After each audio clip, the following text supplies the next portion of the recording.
اعطوني ابو شعول مش اعلاني. صح ولا مو صح؟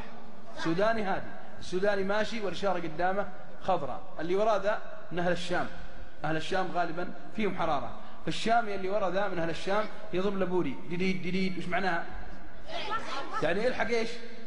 الاشاره. السوداني ماشي على نفس حركته، خليكم معي يا شباب، ماشي على نفس طريقته، فالاخ اللي من الشام يدق لبوري ديديد ديديد، والسوداني ماشي برواقه.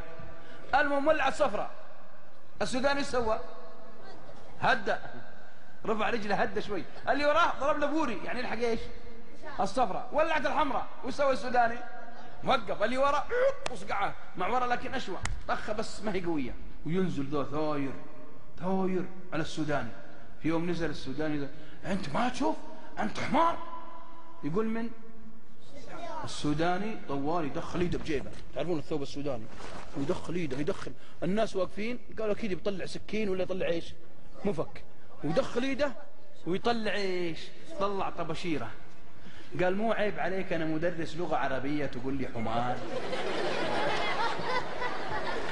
قلت لي واحد طلع طبشيره، والله يرضى على السودانيين قول امين، وعلى المسلمين اجمعين قول امين.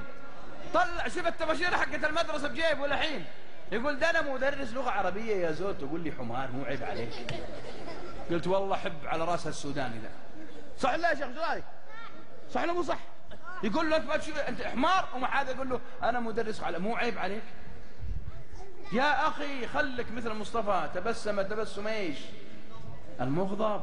حتى اذا غضبت لا يخرجك طورك عن طورك، لا يخرجك بغضبك عن طور الحق العدل. انتبه، حتى لو اغضبك وسيغضبك، انا اعلمك لا، سيغضبك اقرب الناس لك، لان اخوي الامام قال لي في المسجد حريم نساء، وحريمنا وهنا معنا في بيوتنا، مرك قد تغضبك ولا ما تغضبك؟ يا المتزوجين وين المتزوجين؟